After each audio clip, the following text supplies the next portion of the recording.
शांति। आज रात्रि क्लास है 26 जुलाई 1968।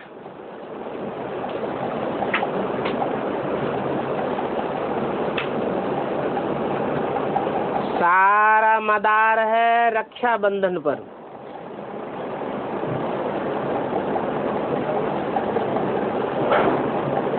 रक्षाबंधन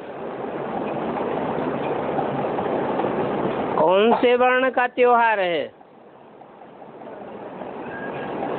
ब्राह्मण वर्ण का त्योहार है। और ब्राह्मण ब्रह्मा की औलाद को कहा जाता है। ब्रह्मा की पहली जो औलाद है सनत कुमार, उन्होंने सारी दुनिया को ऐसे पवित्रता के रक्षा के बंधन में बांधने के लिए मजबूर किया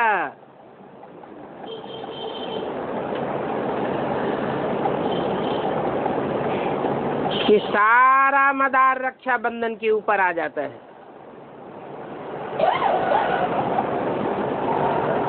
दुनिया के सारे कार्य पवित्रता से ही होते हैं।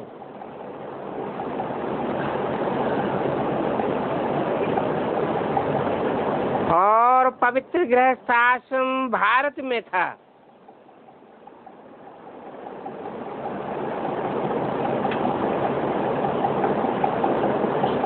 जब सनातन धर्म की स्थापना हुई थी,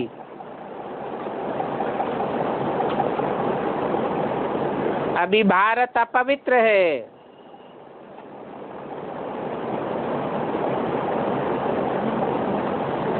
जब अपवित्र है तो देवी देवता सनातन धर्म की ग्लानि होती है।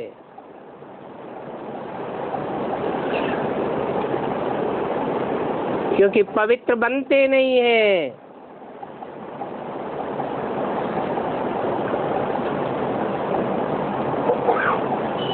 नारायण की कोई ग्लानि नहीं होती है और सभी देवताओं की ग्लानि होती है। मनुष्यों की और राक्षसों की तो बात ही छोड़ दो।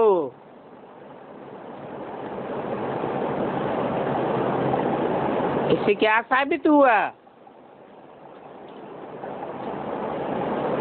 कि एक नारायण के सिवाय सब अपवित्र थे।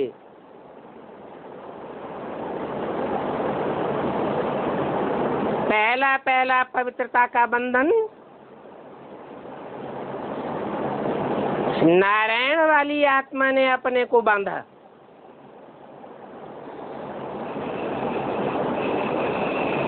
जिन्हें देवी देवता सनातन धर्म का बीज कहा जाए।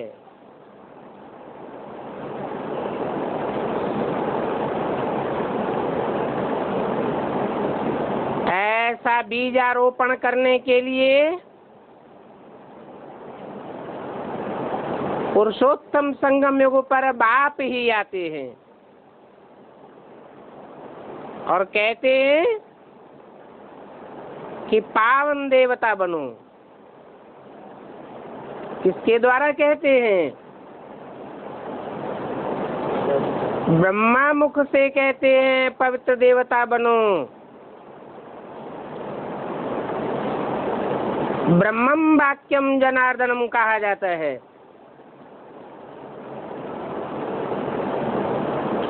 ब्रह्मा के मुख से निकली हुई वाणी वेद वाणी है।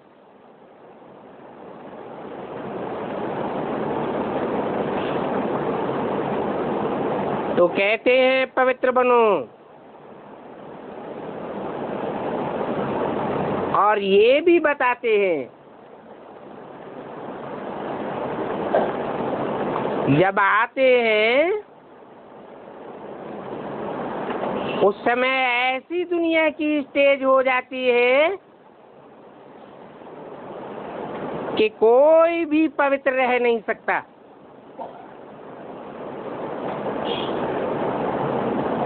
सब अपवित्र होते हैं। पतित दुनिया में सब पतित।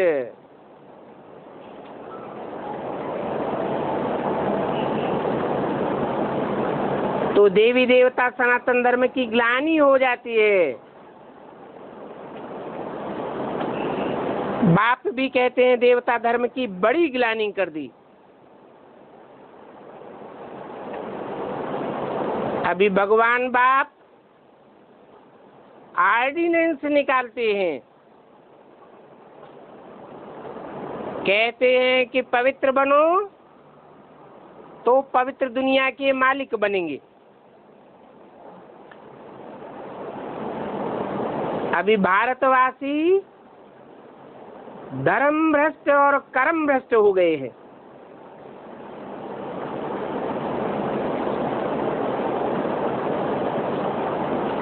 धर्म की बड़े से बड़ी धारणा है पवित्रता।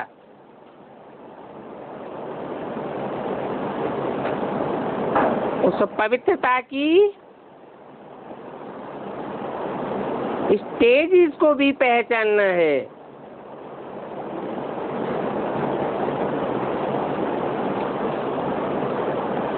पवित्रता के बारे में गहराइयों को नहीं जानते हैं।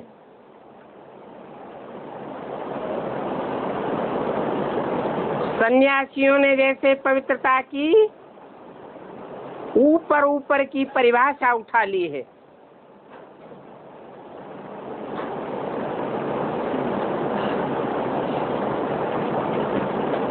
समझते हैं कि घर घाट छोड़ देने से पवित्र हो जाते हैं, परंतु वो तो उनका हठ योग है। बाप ने तो सहज राजयोग सिखाया था, सहज सहज पवित्र बनना सिखाया था।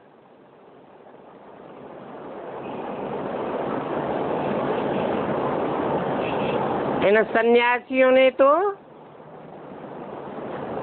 भारत की पवित्रता की ग्लानि कर दी है। वास्तव में देवी देवता धर्म पवित्र था।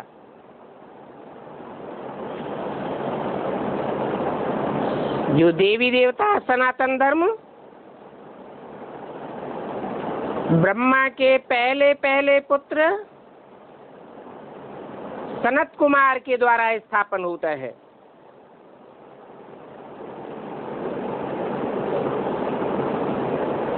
अभी वही धर्म पवित्र बन गया है।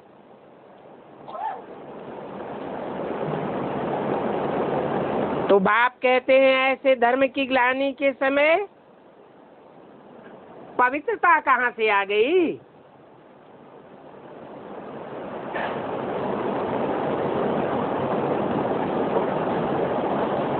पहले एक में पवित्रता आवेगी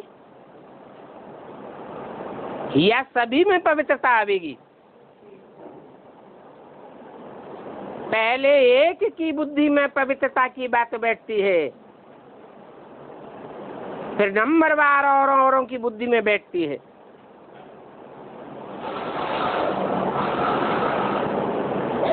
अभी तो घोर कलयुग है।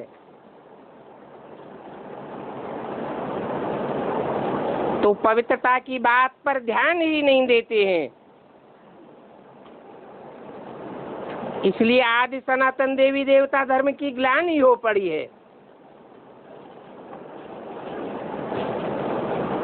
इस सब पवित्रता की बात को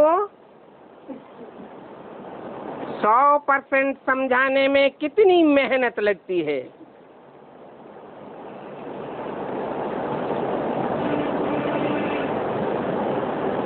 समझाया जाता है ऐसे समय पर ही भगवान बाप आते हैं, आकर के आदि सनातन देवी देवता धर्म की स्थापना करते हैं। और कहते हैं कि पवित्र बनो।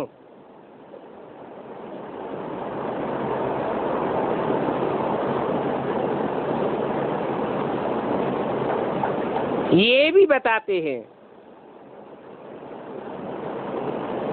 कि अभी धर्म की अति ग्लानि है, इसलिए भारत में पीस,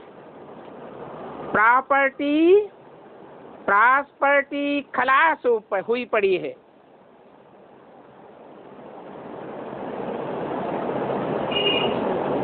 अभी तो कोई अपन को देवता नहीं समझते हैं।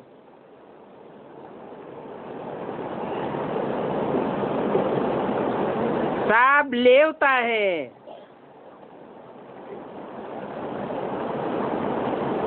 सब देह अभिमानी बन पड़े।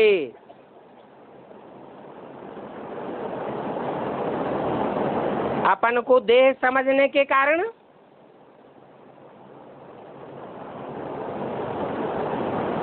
शरीर रूपी रथ के लिए ही सब कुछ करते हैं। सब स्वार्थी है।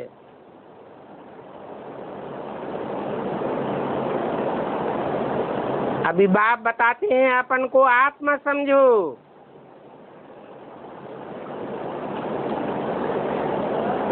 रथ नहीं समझो। रथ समझेंगे तो स्वार्थी बनेंगे। आत्मा समझेंगे तो सुप्रीम सोल बाप की तरह परमार्थी रहेंगे। देने वाले दाता देवता बनेंगे। कोई से लेने की इच्छा नहीं करेंगे।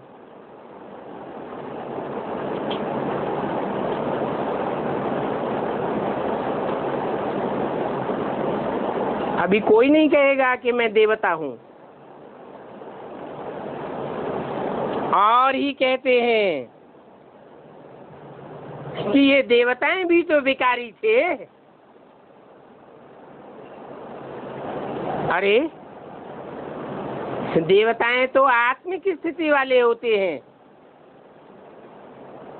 स्वस्थिति में रहने वाले, आत्मा को निराकार समझते हैं। निराकारी, निर्विकारी, निरहंकारी होते हैं। देवताओं में विकार कहां से आए?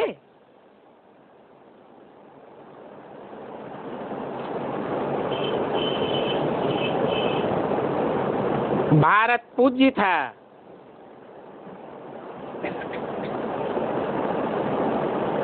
तब देवता धर्म था। अभी भारत पुजारी है।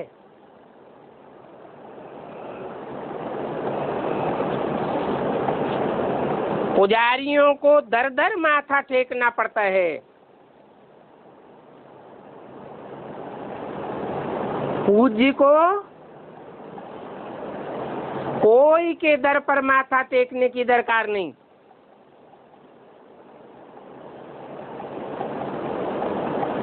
गीत भी बनाते रहते हैं, अर्थ नहीं समझते।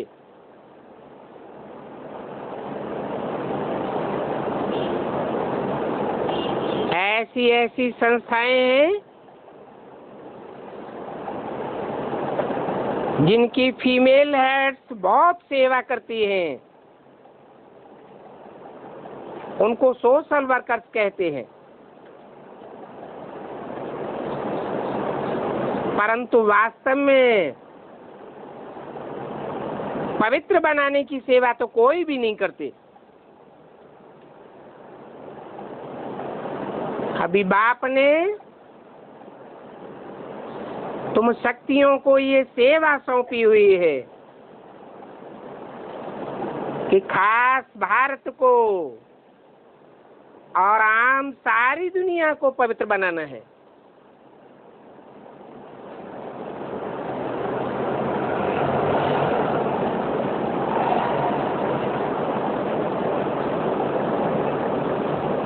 ऐसी धर्म की ग्लानि के समय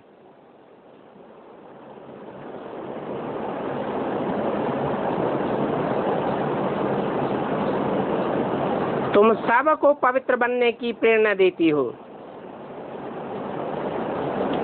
तो माताओं को अभी खड़ा होना चाहिए।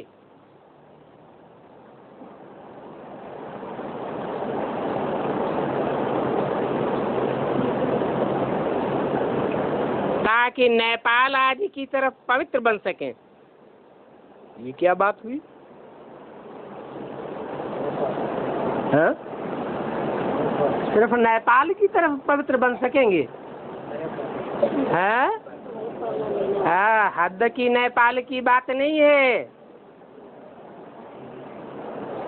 बेहद के नेपाल की बात है। मना भगवान बाप जब आते हैं तो जो नई दुनिया का संगठन तैयार करते हैं, उस नई दुनिया के संगठन में जो रहने वाले हैं वो नेपाल वासियों की तरह ऊंची स्टेज में पहाड़ों पर रहते हैं।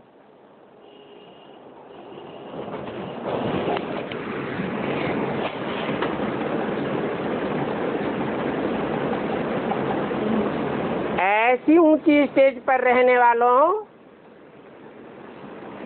के ऊपर विदेशियों के प्रभाव का आक्रमण नहीं होता है। विदेशी हिम्मत नहीं कर पाते हैं उनको अपने प्रभाव में लेने के लिए।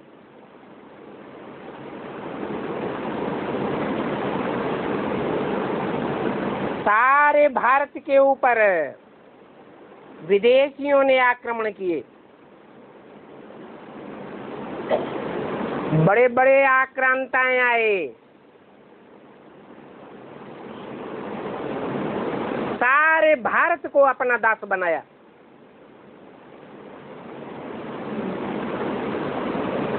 परंतु नेपाल को प्रभावित नहीं कर सके। नेपाल के ऊपर आक्रमण करने की और परास्त करने की हिम्मत नहीं जुटा सके।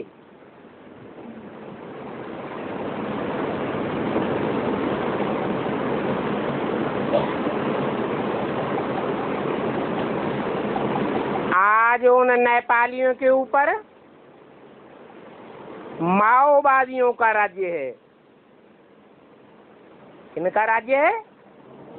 ओ अम्मावादी। माँ माने अम्मा, माँ ओ वादी, जो माँ की मान्यता करने वाले हैं।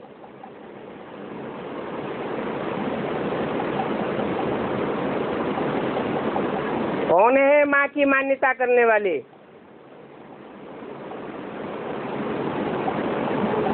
है देवी की मान्यता करने वाले। बाबा ने बताया है रावण संप्रदाय है। वास्तव में मान्यता उसकी होनी चाहिए जो सर्वोपरि मान्य है। देवियों को भी देवी बनाया किसने? शक्तियों को शक्तिशाली बनाया किसने? बाप ने बनाया। बाप अभी भी कहते हैं, हे भारत की माताओं, भारत को खास और दुनिया को आम पवित्रता का पाठ पढ़ाओ। उसमें भी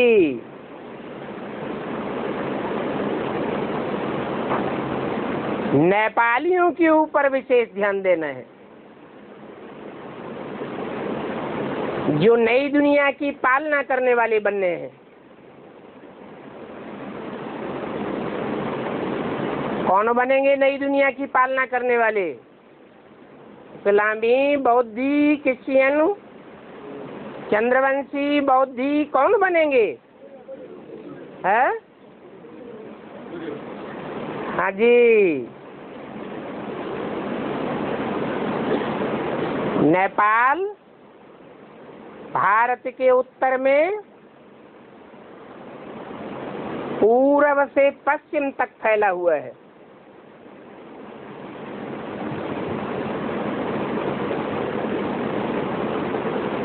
आधा हिस्सा मैदानी है और आधे से ज्यादा हिस्सा पहाड़ी है। जैसे शंकर के लिए कहते हैं, महादेव के लिए कहते हैं कैलाशी वासी, तो कोई कैलाश पर जाकर के नहीं बैठता है। वास्तव में शंकर का नाम जिस परमपिता के साथ जोड़ा जाता है, वो परमपिता शिव ऊंची स्टेज में ले जाकर बैठाता है। ऐसे ही वो ज्ञान सूर्य का पार्ट बजाने वाले बच्चे जो सूर्यवंशी कहे जाते हैं, वो सूर्यवंशी बच्चे नेपाली हैं। अव्यक्तवाणी में बाप दादा ने इशारा दिया,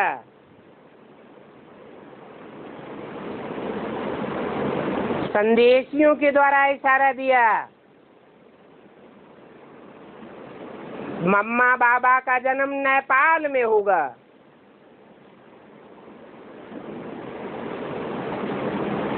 हद की बुद्धि रखने वालों ने हद का जन्म समझ लिया और दुनिया के और किसी क्षेत्र में इतनी सेवा नहीं की गई, इतनी गीता पाठशालाएं, इतने सेंटर्स नहीं खोले गए जितने नेपाल में खोल दिए गए। परंतु समझ में फिर भी नहीं आया कि वो नेपाली कौन है जो नई दुनिया के संगठन का पालना करने वाले हैं। समझना और पवित्र बनाना ये बड़ा मुश्किल है।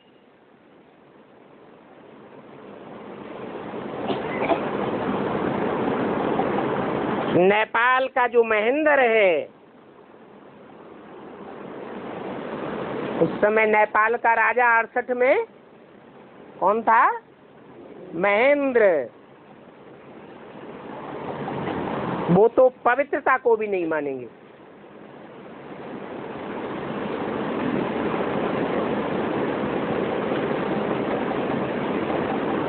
तो जहाँ का राजा ही पवित्रता को नहीं मानेगा तो यथा राजा तथा प्रजा हो जाती है।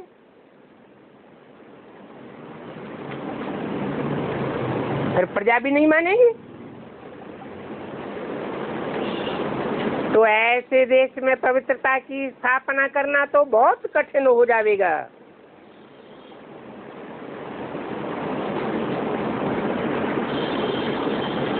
कहेंगे महान से महान पतित है।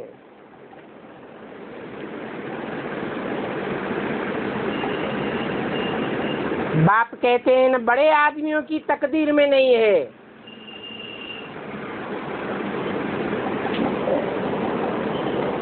ये हद की दुनिया के बड़े आदमी हैं।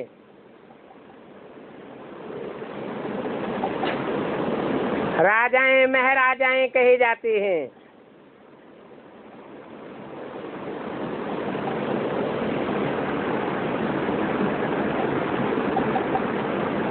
तुम तो कोई भी को सुना सकते हो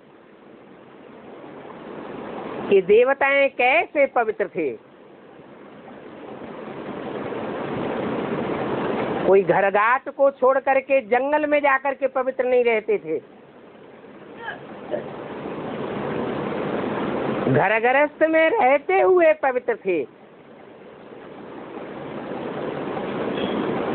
मन भी पवित्र था, तन भी पवित्र था, तन की इंद्रियां भी पवित्र थी, वाचा भी पवित्र थी।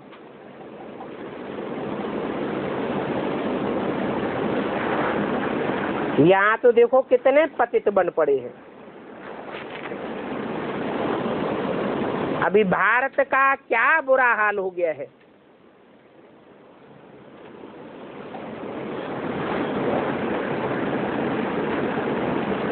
तो अभी ही बाप कहते हैं कि पवित्र बनो।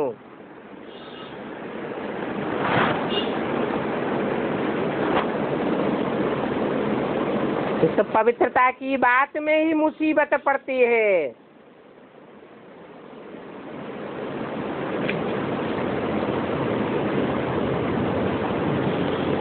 समाज वाले भी मुसीबतें पैदा करते हैं,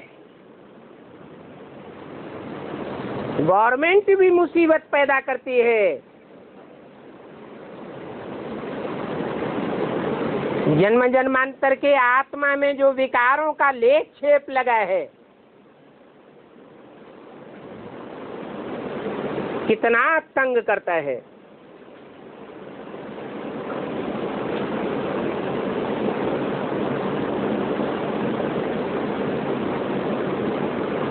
और प्रकृति के 5 तत्व भी माया को ही सपोर्ट करने लग पड़ते हैं।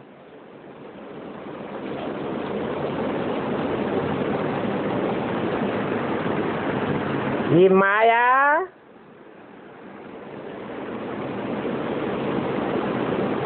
शिवालय को घड़ी घड़ी बुलाए देती है।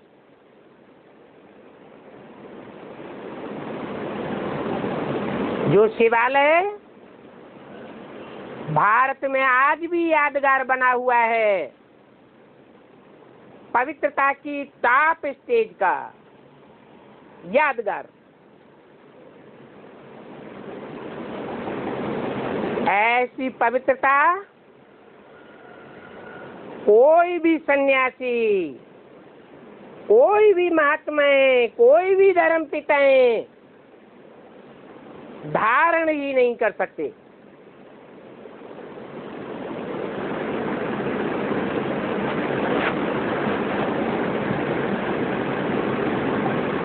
यहाँ भी कितने बच्चे आते हैं,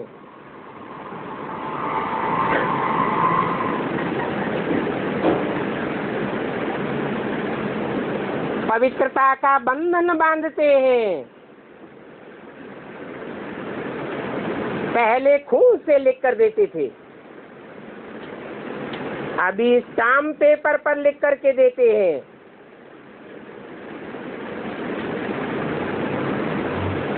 प्रतिज्ञा करते हैं।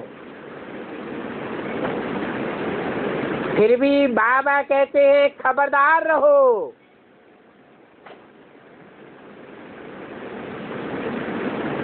ऐसा न हो कि माया एक ही थप्पड़ में तुमको गिराई देवे।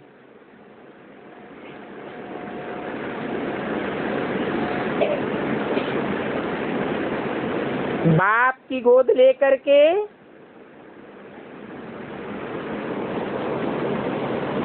बाप की गोद में बच्चा बैठे और माया बेटी आकर के थप्पड़ लगाए दे।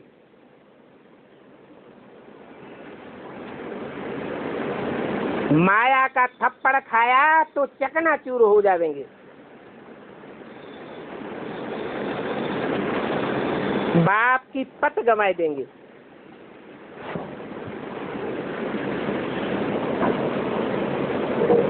इसलिए कहते हैं पवित्र रहना बड़ा मुश्किल है।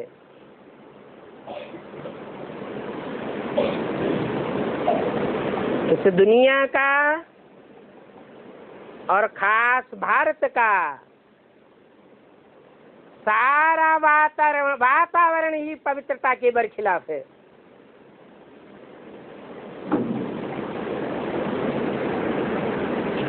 इसलिए बाबा ने गंधर्वी विवाह की रस्म रखी, परंतु उसमें भी बात मत पूछो।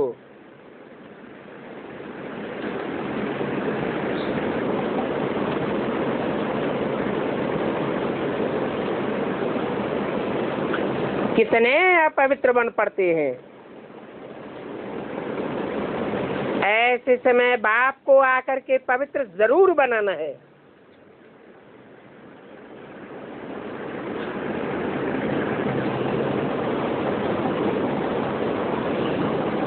जब बाप आते हैं तो मौत सामने खड़ा हुआ होता है। हाँ? कब आते हैं बाप? है संगम युग में भी कब? 76 में। तो मौत सामने था क्या?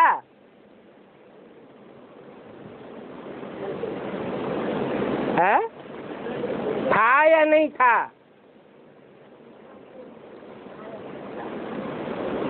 बेहद का बाप है तो बेहद का मौत भी ब्राह्मणों के सामने था।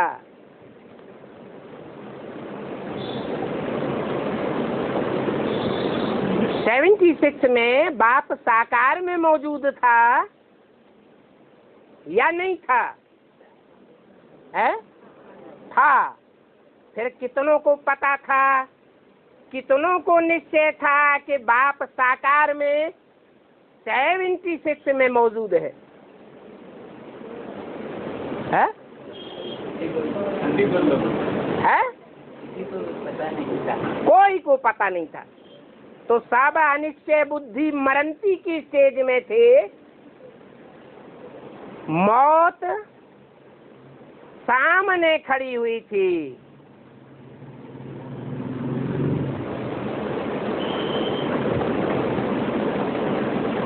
निश्चय बुद्धि विजय ते किसी को नहीं कहेंगे।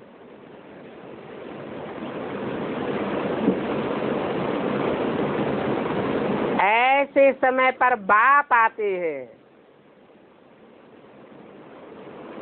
किसमें आते हैं? जिसमें आते हैं वो प्रजापिता ब्रह्मा साबित होता है।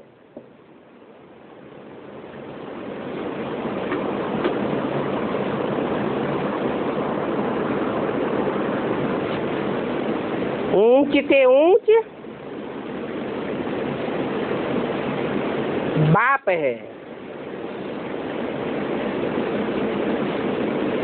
नेक्स्ट टू गॉड शंकर को कहा जाता है। फिर next to God Prajapita, next to God Krishna और नेक्स्ट टू गॉड नारायण। जैसे कि चारों ही नामधारी एक ही हस्ती वाले हैं।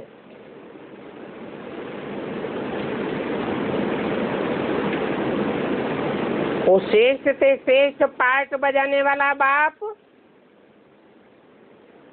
उस हस्ती के द्वारा नंबरवार बच्चों को विजयंती की स्टेज में ले जाता है।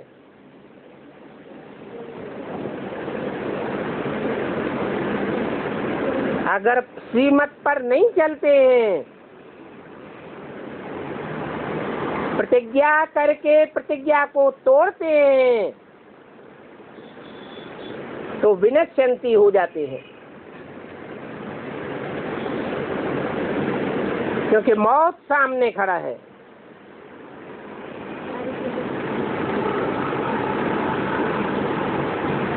ऐसे टाइम पर जब बाप आते हैं, बेहद का मौत सामने खड़ा हुआ है, तो बच्चों के अंदर में सफाई चाहिए, सच्चाई चाहिए, नियत बरकरार होनी चाहिए। नहीं तो नियत खराब हो पड़ती है।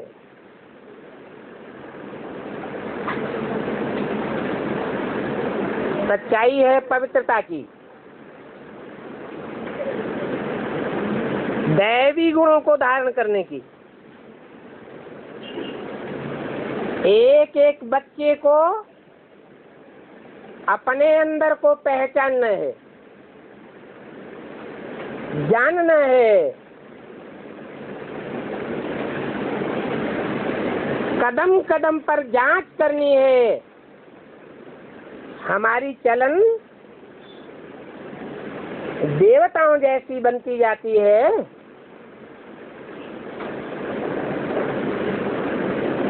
हमसे कोई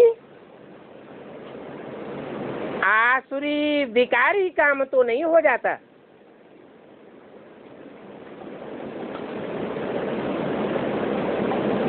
विकारी शब्द ही जाहिर करता है। वि माने विपरीत, कार्य माने कार्य करने वाला, श्रीमत के विपरीत कार्य करने वाला। जो अंजाम किया है बाप के सामने, वो पवित्रता की राखी के बंधन को तोड़ देते हैं।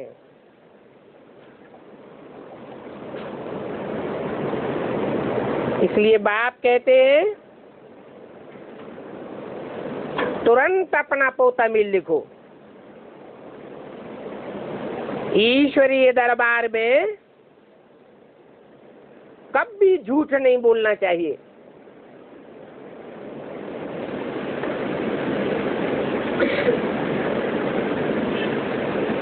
छिपाना नहीं चाहिए।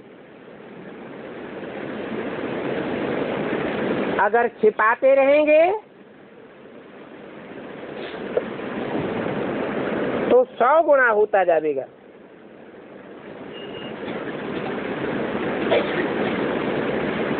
सौ गुना पाप चढ़ते चढ़ते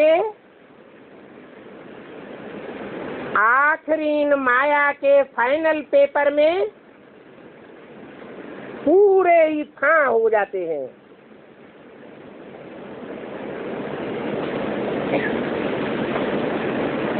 तो समझना चाहिए कि बाप को हमारे लिए कितनी मेहनत करनी पड़ती है।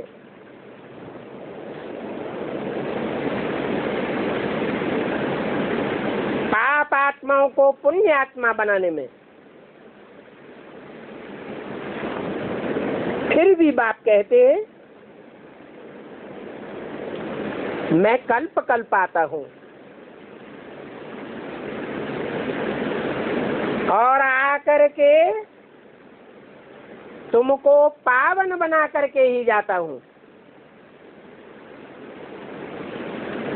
छोड़ता एक को भी नहीं हूं।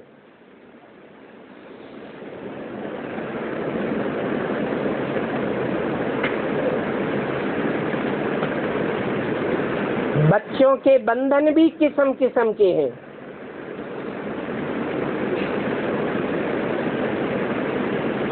आजकल के बच्चे भी रोगी हैं। नहीं तो बच्चों को तो महात्मा कहा जाता है।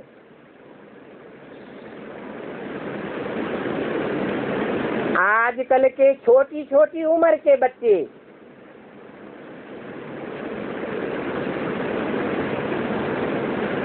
विकारों की आतताई स्टेज होने के कारण माँ बाप की हरकतें देख लेते हैं।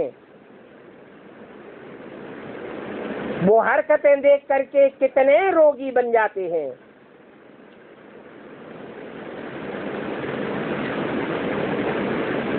ऐसे माहौल को छोड़कर बच्चे भी कहाँ जावें।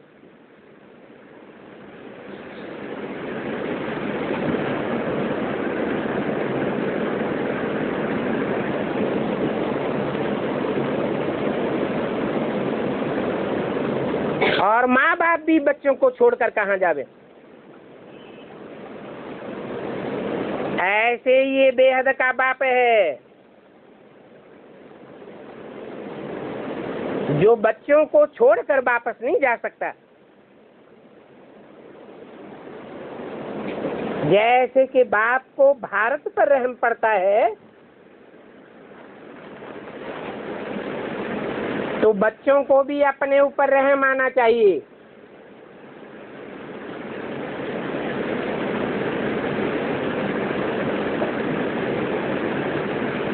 भारत की महिमा करते हैं ना, भारत हमारा ऐसा ऊंच,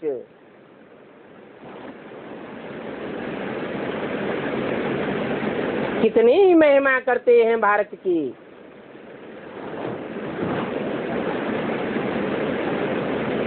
अभी वो भारत आधा कल्प का पक्का वैश्यालय रौरव नरक बन गया है। इस रौरव नरक में अच्छे अच्छे पुरुषार्थ करने वाले बच्चों की भी बहुत बुरी हालत हो जाती है। जब भारत विशेष बन जाता है तो बाप आकर के वाइसलेस बनाते हैं।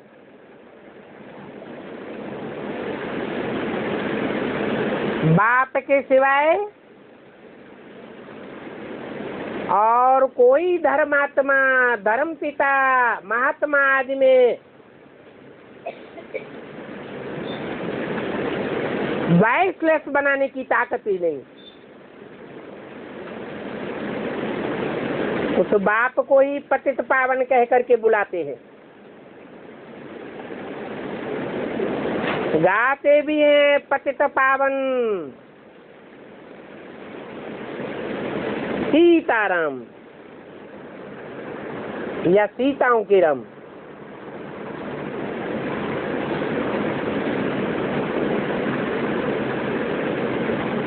परंतु पावन बनने के नाम से ही माथा खराब हो जाता है।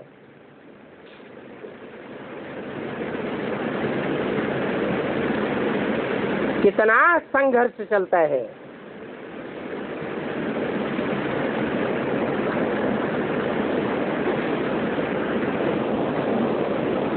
वो माँ बाप तो आशाएं रख बैठे हैं कि बच्चों की शादी करावे,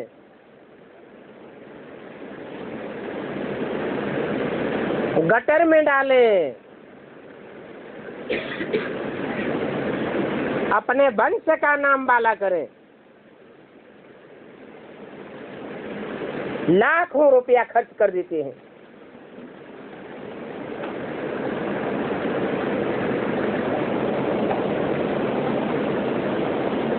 बल वो शादी की शोहरत अखबार में भी चली जावे।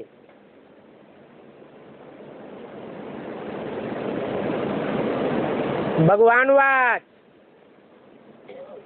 बड़े बड़े आदमी लाखों रुपया खर्च करते हैं।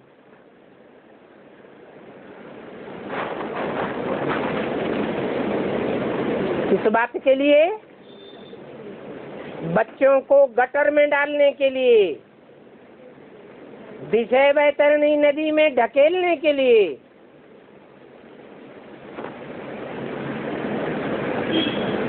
अभी बेहद का बाप भगवान कहते हैं, इस काम को जीतो और जगत जीत बनो।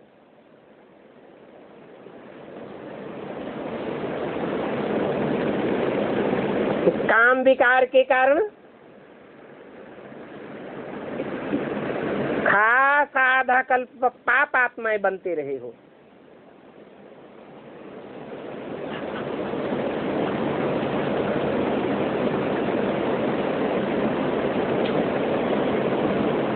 आधा कल्प जन्म जन्मांतर जब मौत होती रही तो अंत मते सो गते होती रही। स्त्री चोला रहा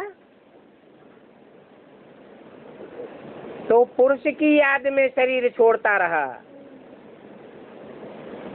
पुरुष चोला रहा तो 63 जन्मों में स्त्री चोले की याद में शरीर छोड़ता रहा, तो अंतमते सो गते होती जाती है। और ये दिन दूना रात चौगुना काम का आवेग बढ़ता ही जाता है।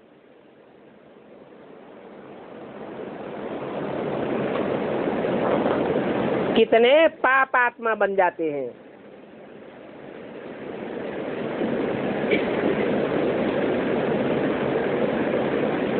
कौन सा अंग सबसे ज्यादा पाप करता है?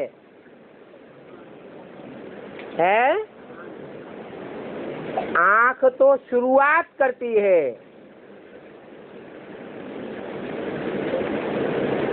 लेकिन अंतिम स्टेज तक कौन सा अंग पहुंचाता है?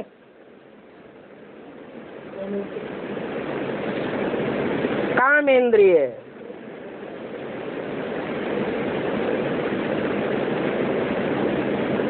कहाँ शिव की कामेंद्रिय पूजी जाती है?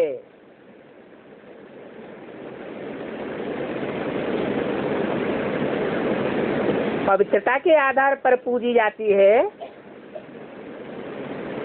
या पवित्रता के आधार पर? पवित्रता के आधार पर पूजी जाती है। पवित्रता अर्थात दुख का नाम निशान नहीं।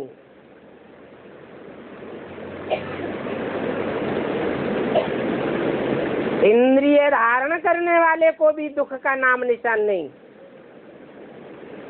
आसक्ति का नाम निशान नहीं।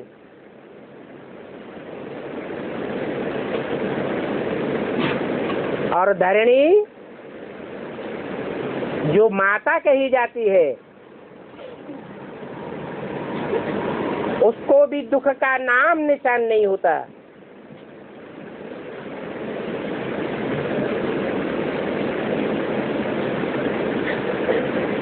तो शिव का वो रूप शिवालयों में पूजा जाता है, और कोई भी ऐसा देवता नहीं है जिसका लिंग पूजा जाता हो। और इंद्रियों को 100% पवित्र बनाया, परंतु उन 33 करोड़ देवताओं ने काम इंद्रियों को 100% पवित्र नहीं बना पाया। इसलिए काम जीते जगत जीत विश्वनाथ के रूप में एक ही देवता का गायन है, बाकी 7 देवताएं नंबरवार है।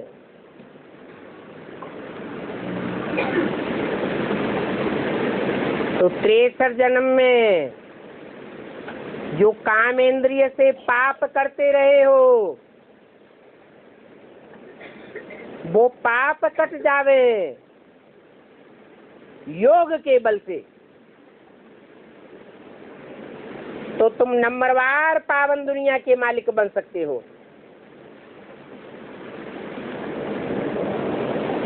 वो दुनिया वाले तो समझते हैं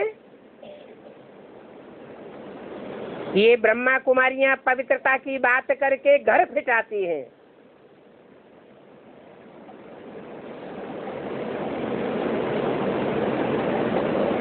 परंतु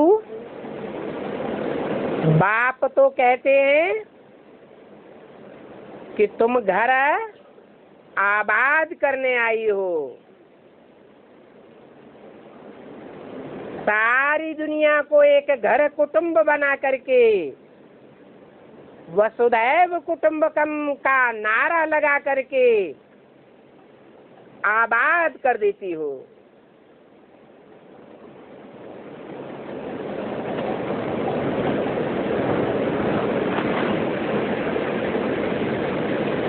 आत्मा आत्मा भाई भाई समझना, भाई बहन समझना,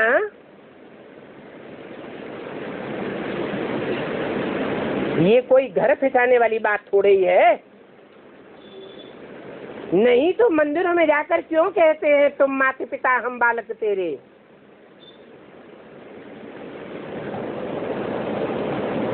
मंदिर में जाकर कहेंगे, फिर घर गृहस्थ में जाकर के पतित बन पड़ते हैं।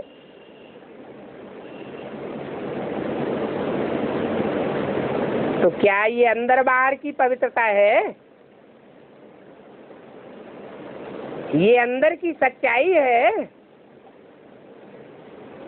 भक्ति मार्ग में कहते एक है और करते दूसरा है।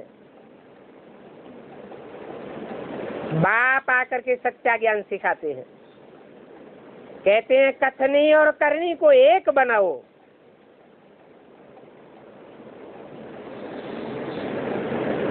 यहाँ तो बाप कहते हैं पति पत्नी आपस में दोनों एक दूसरे को भाई भाई समझो, क्योंकि भाई बहन समझने में भी माया खोट मार देती है। ये आंखें बड़ी धोखेबाज हैं। इन आंखों को संभाल में रखना चाहिए। क्या संभाल रखेंगे?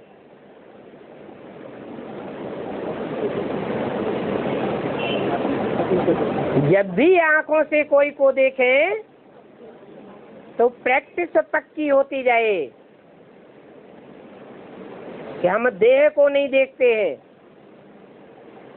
हम देह में रहने वाली आत्मा को देखते हैं। आत्मा परमात्मा बाप परम पिता का बच्चा है, बच्ची नहीं है। क्या है? बच्चा है। वो परम पिता बाप जब ब्रह्मा के तन में आते हैं और हम ब्रह्मा के बच्चे बनते हैं, तब हम भाई बहन हैं। परंतु ब्रह्मा के द्वारा भगवान बाप प्रत्यक्ष नहीं होते हैं। संसार में भगवान बाप किसके द्वारा प्रत्यक्ष होते हैं? है? प्रजापिता ब्रह्मा के द्वारा।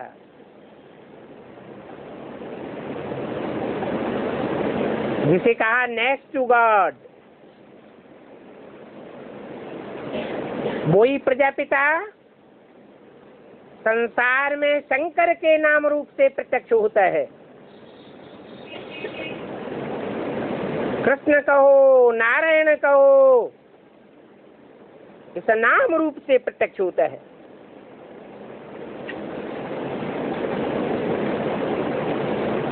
तो तुमको ब्रह्मा कुमार कुमारी नहीं बनाते हैं।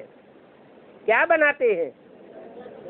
प्रजापिता ब्रह्मा कुमार कुमारी, जिनका लक्ष्य है, क्या लक्ष्य है? रुद्रमाला वाला लक्ष्य है, यह विजयमाला का लक्ष्य है। पहले पहले रुद्रमाला बन करके आखिरी न हम 5 विकारों पर विजय पाने वाले विजयमाला के भी मण के बने। वो तब ही हो सकता है जब हम अपन को आत्मा आत्मा भाई भाई समझे। तो अभी बाप कहते हैं भाई भाई समझो। ये आंखें ऐसी हैं जो चूहरा छी बनाई देती हैं।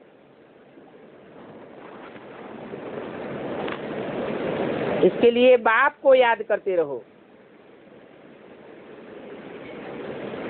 तो पावन बन जावेंगे।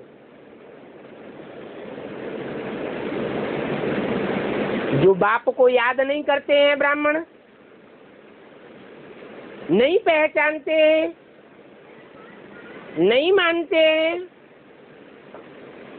सिर्फ ब्रह्मा को ही मानते हैं, जानते हैं, पहचानते हैं, गीता का भगवान साकार में समझते हैं, वो पावन नहीं बन जाएंगे? है? बनेंगे या नहीं? है? बनेंगे पावन। अगर वो पावन बने होते तो अधूरे ब्राह्मण नहीं बनते। जिस नई दुनिया की स्थापना भगवान बाप आकर के करते हैं, उस दुनिया की पालना करने वाले बन जाते। नई दुनिया की पालना करने वाले बेहद के नेपाली बन जाते।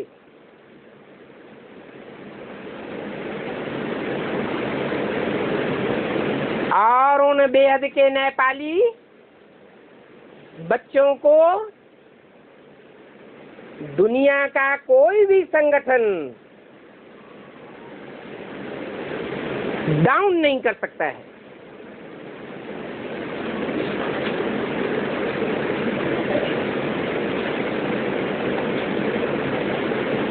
हाँ,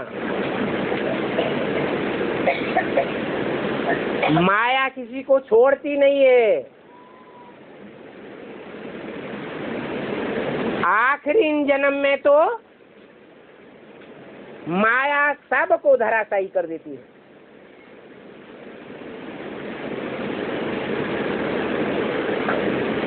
सारी दुनिया में प्रजातंत्र राज्य हो गया,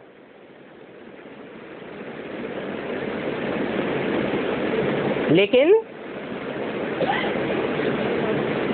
नेपाल और भूटान दोनों में अब तक भी राजा का राज्य रहा।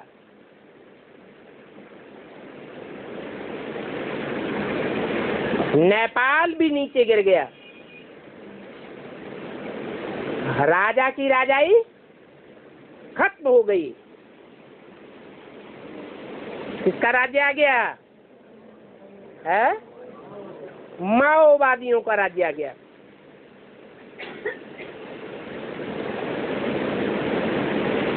जो माँ की उपासना करने वाले हैं, राक्षस संप्रदाय हैं, उनके कंट्रोल में सारा नेपाल आ गया। आखिरी जन्म में फिर भी बाप माताओं शक्तियों को कहते हैं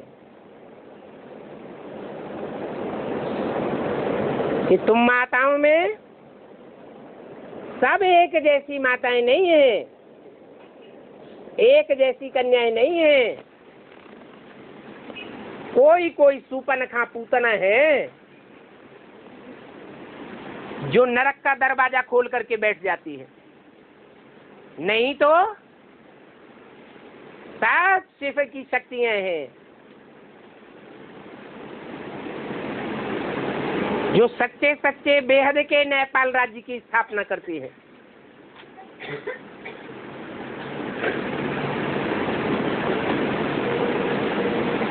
इसलिए अभी एक बाप दूसरा न कोई।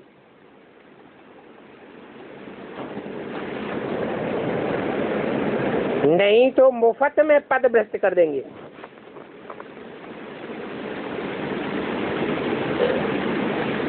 जाकर के जन्म जन्मांतर कल्प कल्पांतर दास दासियां बनते रहेंगे।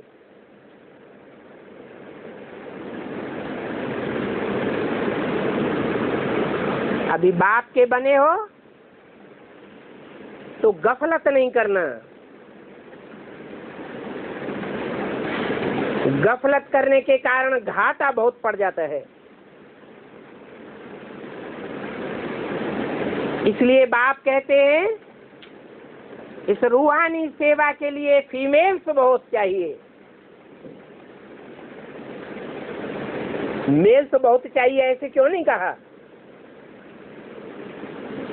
है? हाँ, खूब पक्का याद कर लिया है।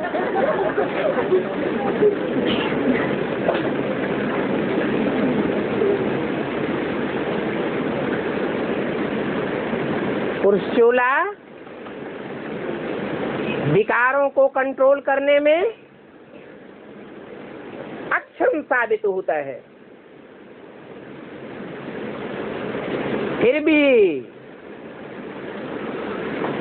सुप्रीम सोल बाप पुरुष चोले में आता है या स्त्री चोले में आता है? पुरुष चोले में आता है। जन्म जन्मांतर के पुरुषों के स्वभाव संस्कार धारण करने वाली आत्माओं को रुद्रमाला का मणका बनाता है, जन्म जन्मांतर का राजा बनाता है, या स्त्री स्वभाव संस्कार धारण करने वालों को जन्म जन्मांतर का राजा बनाता है? किसको बनाता है? रुद्रमाला के मणकों को बाप आकर के उठाता है। क्यों? ये तो पार्शलिटी वाली बात हो गई।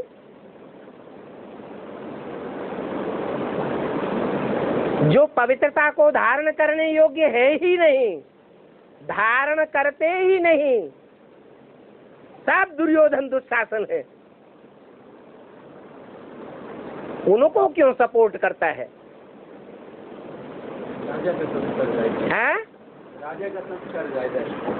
राजा के संस्कार ज्यादा है।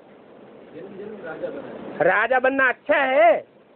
राजा ज्यादा सुखी होता है जन्म जन्मांतर, या महलों में रहने वाली रानियां ज्यादा सुखी होती हैं?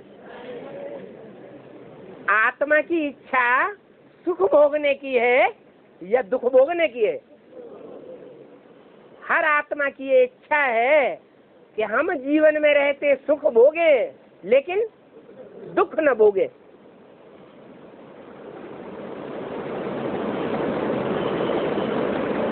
तो फायदे में कौन रहा है? जो जन्म जन्मांतर के पवित्रता के संस्कार धारण करने वाली कन्याएं माताएं, वो सुख जास्ती भोगती है।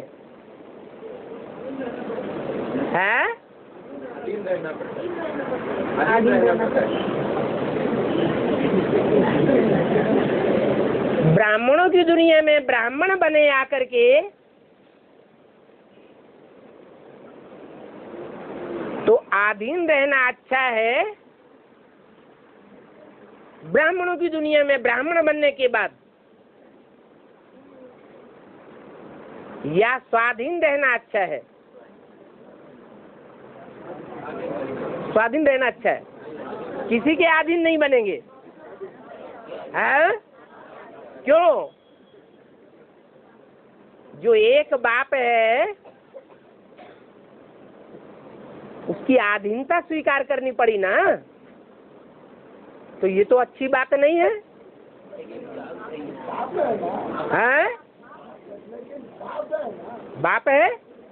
अरे जो बच्चा बाप की कमाई में से एक पैसा न ले,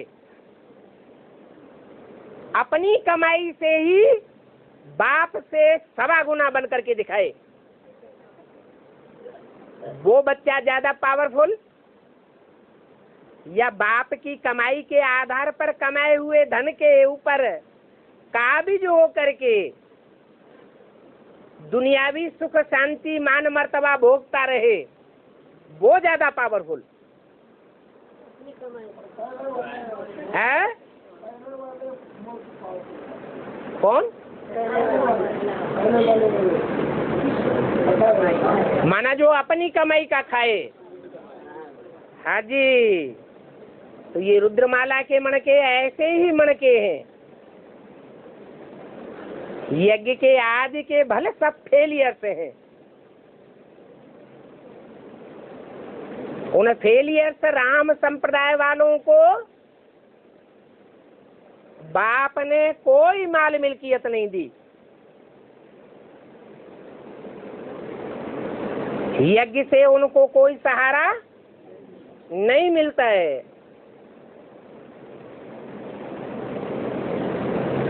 सिर्फ उनके हाथ में तीर और कमान पकड़ाई देते हैं।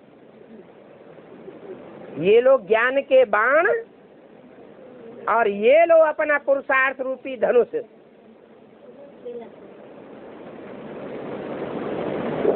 इस शरीर रूपी धनुष को, चाप को ऐसा लचीला बनाओ पुरुषार्थ में कि हर प्रकार की परिस्थिति में अपने को एडजस्ट कर सको। महाविनाश के टाइम पर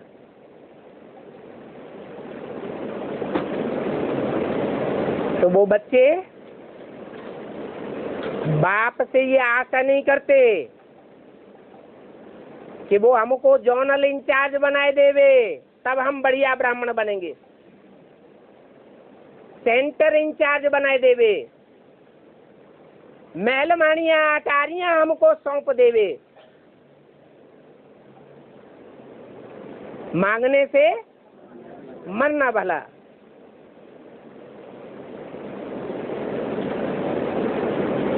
बाप सिर्फ ज्ञान की प्रॉपर्टी देते हैं।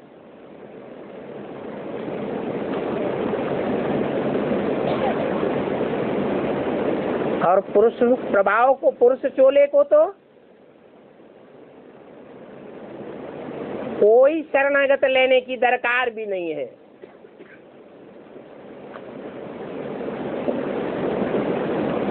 बेसिक ब्राह्मणों में कुमारों को, आधर कुमारों को शरणागत लिया जाता है, सरेंडर किया जाता है। लेकिन एडवांस में कोई भी ब्राह्मण को, चाहे कुमार हो या आधर कुमार हो, उसको शरण में नहीं लिया जाता। बल सेवा करो, खुली छूट है, जब तक चाहो सेवा करो। लेकिन समर्पित किसी को नहीं किया जाता। क्यों नहीं किया जाता? बिल्कुल नहीं है। हाँ, एक तो ये बात कि शिव बाबा गौपाल बन करके आते हैं, गौओं की पालना करते हैं। गौएं अर्थात भारत की वो कन्याएं माताएं जिनको आज के पिशाची राक्षसी माहौल में कोई न कोई शरण में रहने की जरूरत पड़ती है। वो स्वच्छंद होकर के जीवन नहीं बिता सकती,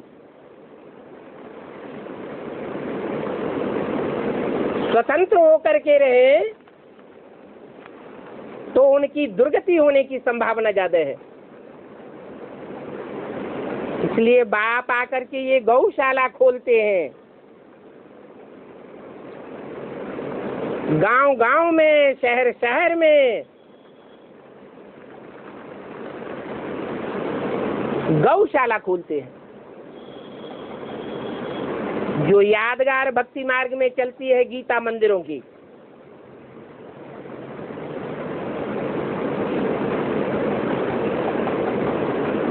गौशालाओं में बाप पढ़ाई पढ़ाने जाते हैं। इसलिए उसका नाम गीता मंदिर पड़ा हुआ है। मुख्य लक्ष्य है पवित्रता के बंधन में बंधना और दूसरों को बांधना, यही पढ़ाई पढ़ाते हैं। सात को कहते हैं कि सब धंधों में है नुकसान सिवाय एक ईश्वरीय धंधे के। जिस्मानी सर्विस को छोड़ करके रूहानी सर्विस करनी है।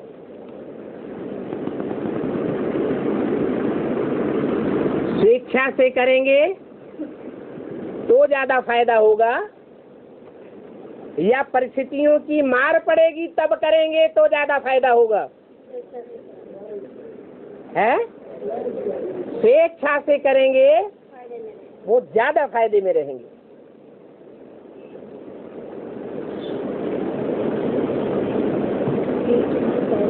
जो बड़े बड़े आदमी बनेंगे बेहद के,